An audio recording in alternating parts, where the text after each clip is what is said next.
Hi friends, எல்லாருக்கும் வணக்கங்க. இன்றைக்கி நம்ம என்ன வீடியோ பார்க்க போகிறோன்னா, ரெனி அப்படின்ற ஒரு பொண்ணு வந்துட்டு சென்னையிலேருந்து குஜராத் போலீஸால் அரெஸ்ட் பண்ணப்பட்டிருக்காங்க. இது உங்களில் பல பேருக்கு தெரியுங்க. எதனாலன்னு பார்த்தீங்கன்னு வைங்களேன், அவங்க வந்துட்டு பாம் த்ரெட்டனிங் வந்துட்டு பண்ணியிருக்காங்க, போலீஸ்க்கு வந்துட்டு மெயில் சென்ட் பண்ணுறதுன்ட்டுன்னு. அதில் வந்துட்டு ஒரு டைம் அவங்க இந்த மாதிரி மெசேஜ் இமெயில் பண்ணுறப்ப என்ன பண்ணியிருக்காங்கன்னா, அவங்களோட ஒரிஜினல் இமெயிலேருந்து அவங்க வந்துட்டு மெயில் சென்ட் பண்ணியிருக்காங்க. அதுக்கு அந்த மெயிலை வச்சு ஐபி அட்ரஸ் கண்டுபிடிச்சி போலீஸ் வந்துட்டு அவங்கள அரெஸ்ட் பண்ணிட்டு போயிருக்காங்க. அவங்க ஏன் இந்த மாதிரி பண்ணாங்கன்றது உங்களுக்கு வந்துட்டு தெரியுங்க. இவங்க எப்படி இவ்வளோ இமெயில்ஸ் வச்சு இப்படி வந்துட்டு மெசேஜ் பண்ணாங்க அப்படின்றத நான் இந்த வீடியோவில் அவங்க கூட ஷேர் பண்ண போகிறேன். இது எல்லாத்துக்கும் காரணமாக இருந்த ஒரே ஒரு வெப்சைட் எதுனா டார்க் வெப் தாங்க. ஸோ இந்த ஒரு வீடியோவில் டார்க் வெப்பை பற்றி தான் நம்ம வந்துட்டு ஃபுல் டீட்டெயில்டாக பார்க்க போகிறோம். ஓகே, வாங்க வீடியோக்குள்ளே போய் பார்க்கலாம்.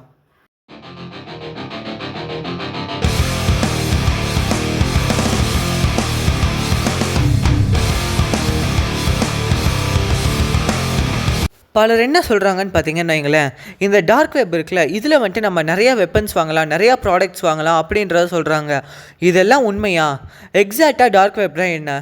இந்த டார்க் வெப் எது கிரியேட் பண்ணாங்க, இதை எப்படி அக்சஸ் பண்ணுறது, யூஸ் பண்ணுறது அப்படின்றத நான் இந்த ஒரு வீடியோவில் உங்ககிட்ட சொல்ல போகிறேன். ஃபஸ்ட்டு வந்துட்டு நம்ம ரெகுலராக யூஸ் பண்ணுறோம்ல கூகுள், அந்த மாதிரி இதை நம்ம ஃபஸ்ட்டு தெரிஞ்சுக்கலாங்க. இதை வந்துட்டு ஐஸ்பர்க் தியரி இருக்குல்ல, அதில் பார்த்தோன்னா எங்களேன் 3 டைப்ஸ், அதாவது 3 லேயர்ஸாக வந்துட்டு பிரிக்கப்படுது. Surface web, deep web, dark web இப்படின்னு 3 லேயர் வந்துட்டு பிரிக்கப்படுதுங்க. அதாவது நம்ம ரெகுலராக யூஸ் பண்ணுறோம் தானே, அது எக்ஸாம்பிள்ஸ் பார்த்தீங்கன்னு வைங்களேன், கூகுளு, யூடியூபு, இன்ஸ்டாகிராமு, ஃபேஸ்புக்கு, இது எல்லாமே வந்துட்டு சர்ஃபேஸ் வெப். எல்லாருக்குமே வந்துட்டு பப்ளிக்கில் கிடைக்கக்கூடியது, அவைலபிளாக இருக்க ஒரு வெப்சைட் தாங்க இந்த ஒரு சர்ஃபேஸ் வெப்பு. நெக்ஸ்ட் ஸ்டேஜ் வந்துட்டு டீப் வெப். இது வந்துட்டு நீங்கள் ஒரு கம்பெனியில் வேலை பார்ப்பீங்க, உங்களுக்குன்னு ஒரு ஆப் வந்துட்டு இருக்கும். அந்த ஆப்பில் வந்துட்டு உங்கள் லாகின் பாஸ்வேர்டு அது இது எல்லாமே கொடுத்தா தான் உங்களால் உள்ளே போய் பார்க்க முடியும். அதில் வந்துட்டு உங்கள் government records, medical records and extra நீங்கள் வந்துட்டு உள்ளே வச்சுருப்பீங்க. அது உங்களால் மட்டும்தான் பார்க்க முடியும் அந்த லாகின் ஐடி பாஸ்வேர்டு போட்டால். இப்போ லாஸ்ட் ஸ்டேஜ் இது வந்துட்டு டார்க் வெப். இது தாங்க ரொம்பவே கீழே இருக்குது, ரொம்ப டீப்பாக இன்டெப்த்தாக நம்ம போய் பார்க்குறது. அதாவது சர்ஃபேஸ் வெப் இருக்குல்ல, இது வந்துட்டு 10% தான் வந்துட்டு நம்ம வந்துட்டு யூஸ் பண்ணுறது. பேலன்ஸ் இருக்க 90% வந்துட்டு இந்த டீப் வெப்பும் அப்புறம் வந்துட்டு டார்க் வெப்பும் அப்படின்றத சொல்கிறாங்க. நம்ம இன்டர்நெட்டில் இருக்க டோட்டல் இதையுமே அக்சஸ் பண்ணுறதுனா வந்துட்டு 50+ இயர்ஸ் ஆகும் அப்படின்றத சொல்லப்படுது.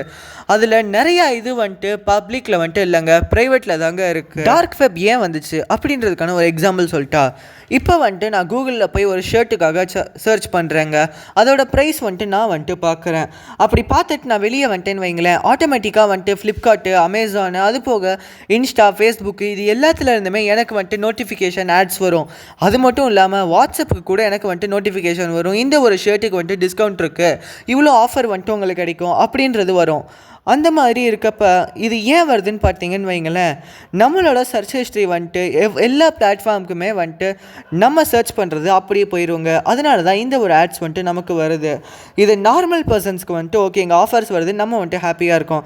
அதாவது யாராச்சும் ப்ரைவசியை வந்துட்டு அவங்களுக்கு ரொம்பவே ப்ரைவேட்டாக இருக்கணும்னு நினைப்பாங்களே, அவங்க என்ன பண்ணுவாங்க அப்படின்றது ஒரு டவுட் இருக்கும்ல, அந்த மாதிரியான பர்சன்ஸ்க்கு தான் இந்த ஒரு டார்க் வெப் அப்படின்ற ஒரு பேஜ் வந்துட்டு க்ரியேட் பண்ணப்பட்டுச்சு.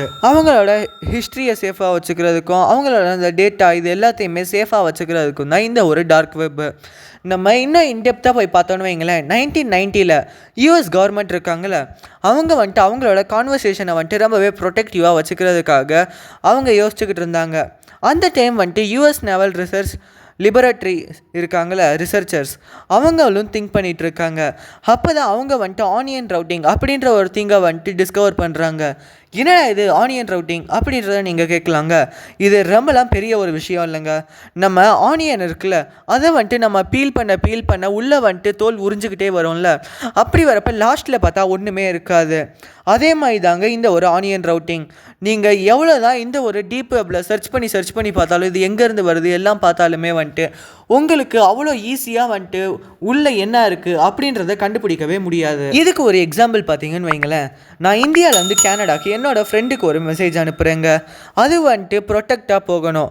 ஸோ நான் வந்துட்டு டீப் வெப் வழியாக அந்த ஒரு மெசேஜை அனுப்புகிறேன்.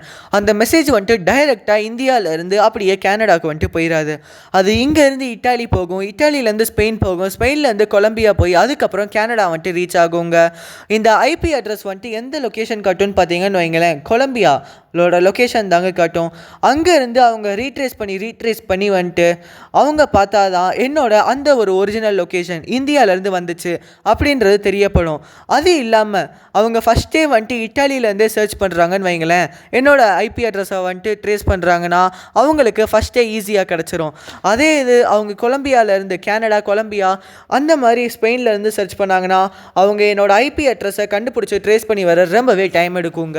இது வந்துட்டு டிஃபால்ட்டாக ஒரு 3 லேயர்ஸ் வந்துட்டு இருக்கும். சொன்னேன்ல, இட்டாலி, ஸ்பெயின், கொலம்பியா, இங்கே போயிட்டு கனடாவில் போய் ரீச் ஆகும்ட்டுன்னு.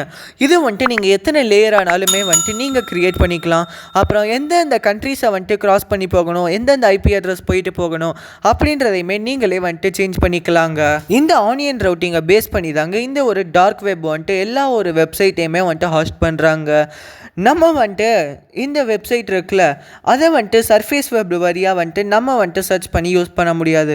ரீசன் என்னன்னு பார்த்தீங்கன்னு வைங்களேன், நம்ம கூகுள் சர்ச் பண்ணுறோன்னா google.com, யூடியூப் சர்ச் பண்ணுறோன்னா youtube.com, ஃபேஸ்புக்னா facebook.com அண்ட் எக்ஸெட்ரா இப்படி தான் நம்ம வந்துட்டு சர்ச் பண்ணுவோம்.